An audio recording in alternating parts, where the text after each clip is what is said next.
Hey guys, welcome to another episode of the High Ticket Coaching and Consultant Strategy and Growth Show. Now, if you're watching this interview anywhere else but within our private Facebook community called High Ticket Client Attraction Insider Circle, definitely come check us out. We definitely love to have you. Over the past couple of weeks, we've grown our group to over 7,000 members. So if you're a coach, consultant, or service provider and you're not already a part of it, definitely come check us out. Now, today, I want to introduce you to one of the members of our community, Fernando. Welcome, Fernando. Thank you. Awesome. So Fernando, tell myself and the rest of the community, what is it that you do? Okay, what I do, I help restaurants on to reduce prime costs. Mm-hmm. Awesome. So you have restaurants? Yeah. Awesome. And what got you into doing this type of work? So, sorry, say again? What got you into doing this type of work? I've been working in a restaurant industry for the past 20 years, since 1999. Mm-hmm. And I've been actually working on the field, operating. I've started at the very beginning, from washing dishes to serving tables to become a manager, leading people, and from a server to become managing large groups of hospitality. Mm-hmm. So awesome. In the past 20 years, I've been dedicated my whole career as a full-time doing this, working in this industry. Yeah, awesome. So you start off with your career just doing this, and now you kind of help restaurant owners to exactly. Kind of improve. Now, what problem do you help them solve? Okay, prime costs is controllable costs. All depends on. One of the biggest problems in the industry is where people grow, people step up very, very fast. It's an industry with the high demand of people, and sometimes in the high demands, low retention, and people sometimes has to step up very, very fast to management positions. Business depends on management to predict and to control costs, such as, I'll give you an example of labor costs. Labor cost depends on the use, how you learn how to schedule people properly, and you learn how to forecast your sales, as well as food costs and beverage costs. All these variables are called prime costs. And with that, you need to understand to have systems, procedures in place, daily routines, operational routines. Mm-hmm. Okay, good. Now, would you say that with most, what are a few big mistakes you see most individuals who run, whether it's restaurants or whatever? What do you see common mistakes that's being made in the industry? I see a lot. I see a lot of lack of knowledge. It's one of them, and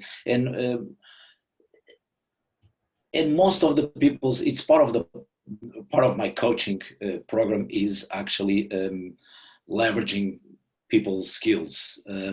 Most of the key people on this organization, on specifically restaurants, these people are work 7 to 80 hours a week.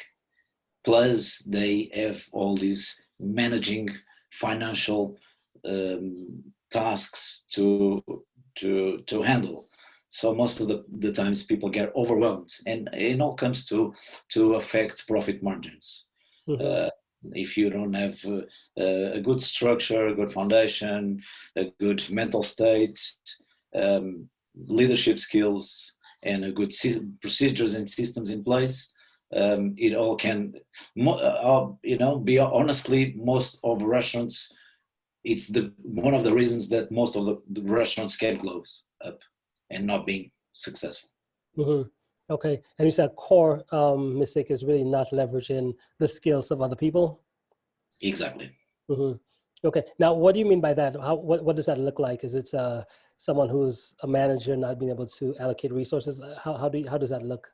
That's actually, so it's someone is been in a management position and take up all the work and get overwhelmed and probably not have the understanding of how to understand that they have a team and they can count on their team to split and distribute tasks. So Hmm.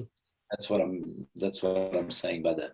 Yeah. Okay. Got you. So ultimately, in what you're saying is that when in the industry, because it's such a fast grown, a fast-paced industry where individuals who maybe they don't have the experience, but they get promoted pretty fast to the whether it's becoming a manager or something, and now they're trying to grow the company, grow the business, Mhm. just based on their limited knowledge, not realizing that there's so much other things to do and learn that could maybe help that process a little bit go a little bit smoother.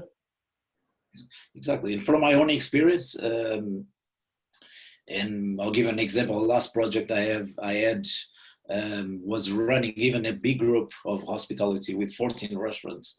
Hmm. And when I came on board, this group had no procedures, had no systems in place on how to control food costs, how to. There was a lot of lack of. They grow very very fast, and they left that work behind. So it needed to be done to be more efficient and to optimize all the numbers at the end of the month. Hmm. Okay. Now, what does working with you look like? Do you offer like a done for you service where you actually go in and do it for the clients, or is it more of a coaching? No, I do a coaching. So it's one-on-one coaching. Yeah. Okay, got you. And I know with the restaurant industries right now, especially with what's going on with COVID-19, at the moment, has a lot of things changed in the industry? Have you found? It does. But a great opportunity here is, um, majority of the restaurants are on a survival mode. And a good opportunity here is actually uh, to help them with this problem. So it's all about reducing costs means you increasing profit margins. So if you have a good cost control in your business, it's it's halfway done for success. So I think it's a great opportunity to jump and start to help these people around. Hmm. Okay. And it sounds like what you do is more of the kind of like back end. Do you help them with get new business clients as well too? No, Or is it mostly no, just how to actually run the business run the on the back business. end side? I don't do any marketing or I believe that sales is very important, Hmm. but without controlling your costs, because there is two sides. Obviously, you can sales are good. You need to improve your sales, and nothing wrong with that. But if you can make you can make a good amount of sales, but if you don't control your costs, if you have a good control, you don't make any profit. So at the end of the day, you need to understand, actually predict your sales and actually have strategies how to optimize your people, your stocks, Hmm. Yeah. etc. Okay. And when it comes to restaurant owners, do you have a specific sweet spot? Do you have a specific type? Do they need to be at a certain level to be a good fit for you to work with them? From single restaurants and to large restaurants, there is no specific type of, I can help everyone or whoever has a restaurant operating and facing this problem. There is no. Hmm. Okay. Okay. Cool. What about and as far as working with different types of restaurants, are you able to work with restaurants that are like global or is it more local? How does it work in your business? I'm ready to work global. Hmm. Okay, so you can do global as well. Yeah. Yeah. What is and so I take it that for you your work is a lot of it virtual as well. So you work with clients through the computer, internet, and stuff like that. Yes. Yeah. Yeah. Okay. Cool. Now, what's that vision that you're building towards? Sorry, what do you mean by that? Yeah, vision as far as the company, how you see what you do change in the restaurant, like the whole industry. So I'm seeing helping. I'm seeing adding value to this business where what I have to offer is as a good ROI, Hmm. um, is a good investment on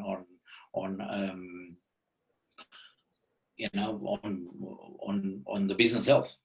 Mm-hmm. Okay, good. And now, I guess when it comes to the individuals you work with, do you find that when you share with them, are they a pretty receptive group of individuals as far as are they pretty open to doing things differently? What are you finding? Yes and no. Yes and no. Sometimes happens a lot of, you know, hospitality owner, restaurant owners. They have special old-fashioned people. They have that mindset. They think they know everything. They've grown with, especially family business owners.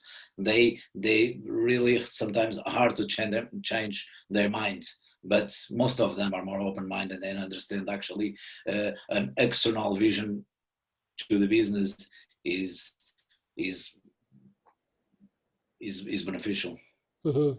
And what's your why for what you do? I know Simon Sinek, he says start with why. So what's your why for doing what you do? My why, sorry? Yeah, for what you do for running your business and really growing and helping restaurant owners. What's that why, that motivating why for you? My why, it's, I love what I do. Mm-hmm.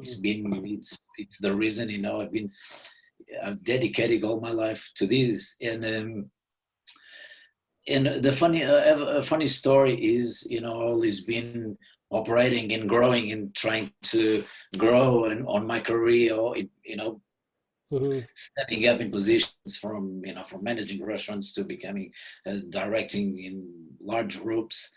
But I lived in Australia for 12 years, and while I was there, that's where everything starts. And I start to help people, just giving advice, free advice to people. People knew me, how to, general advice. And something just rang to my mind, like, wow, I can make this my Mm-hmm. business. I can actually, instead of being working for others all my life, why I don't start to help people around, and help them with my knowledge, with all my failures, success, sharing my stories, and actually put them in real life situations that can help them improve their business. Mm-hmm. And that's the reason why. But the most reason why is I really love this. I wake up every morning fired up, because it doesn't matter how many hours that comes facing to that day. I will, and I really enjoy what I do. So I'm fortunate for that. Yeah, That's the main thing. yeah, awesome. And what one skill would you say you've really practiced that's really helped you create your level of success today? Say again. What's one skill that you've really practiced that's really helped you create your level of Leadership. success? Leadership? Leadership. Mm-hmm. How do you define leadership? I define leadership. You just being. I define leadership in different ways. Leadership, it's be able to to create, to have a, a group of individuals working in the same direction, with the same levels of motivation, with goals, with with goals. And obviously you being leading, will be coaching them. You understand people's needs, you understand people's um, uh, understand them, people as a team. And when you understand your team they as an individuals, first you can build a great team. So you as a leader, that's the main thing you got to understand. Mm-hmm. Awesome. With your leadership, what's your process? How did you get to? Was it a lot of was most of it? Did most of it come from like self-education, as far as just being out there and just going through the process yourself? Going through the process, learn, reading, studying, uh, filing, a lot of filing, and learn from filing and keep moving forwards. Yeah. Yeah, yeah, awesome. What country are you in right now? I know I'm you in mentioned Australia. Portugal. You're in Portugal. So, I worked a little bit around the globe in New York, Spain. The country I spent most was in Australia, 12 years, and Mm-hmm. Portugal is my home country. That's where I am now. Oh man, Portugal. Last week, Yeah, Portugal sounds awesome, right? How is Portugal? Is it pretty nice on that end? it's hot, man. It's Oh, hot now. is it? Yes, Summertime, yeah. summertime. Okay. When you say hot, what do you guys use? Fahrenheit or Celsius? Celsius. Celsius. Okay, okay.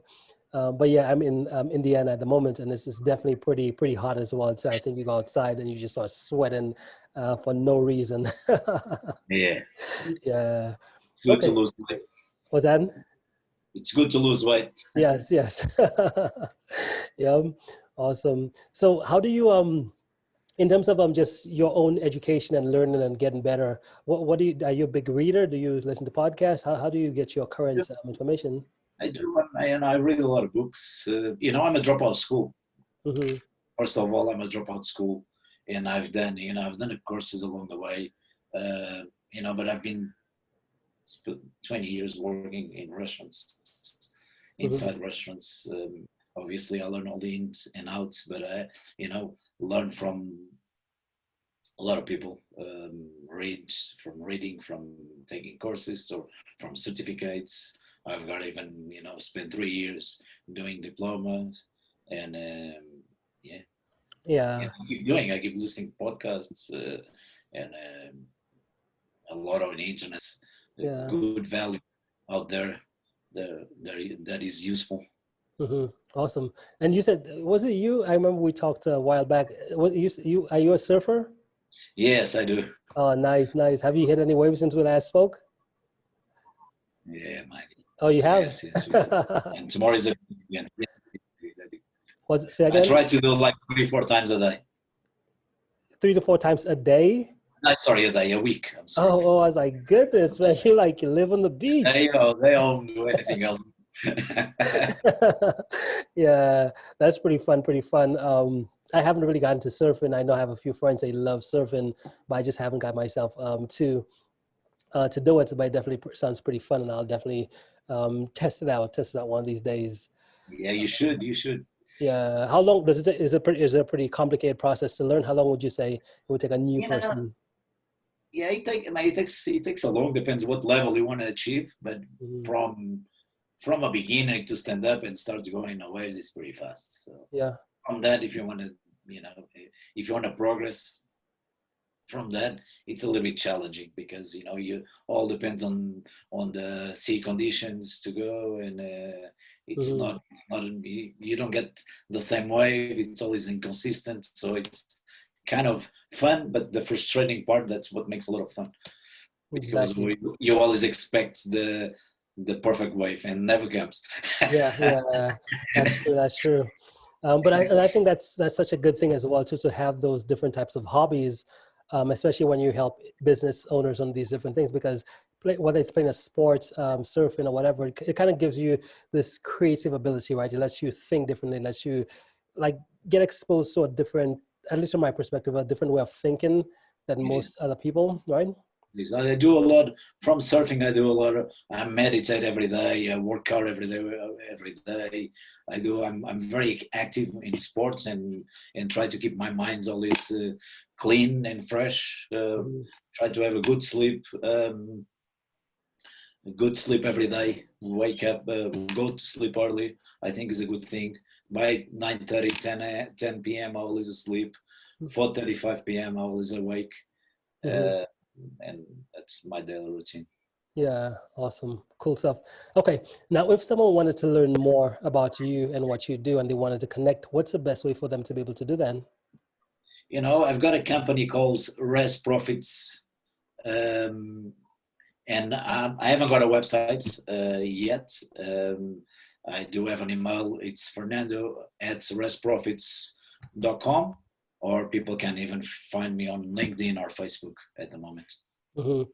Awesome, awesome, Fernando. And guys, if you're watching this interview on the live or the replay, the links to connect with Fernando, they will either be right above or below this video. So you can click and get connected and write to him.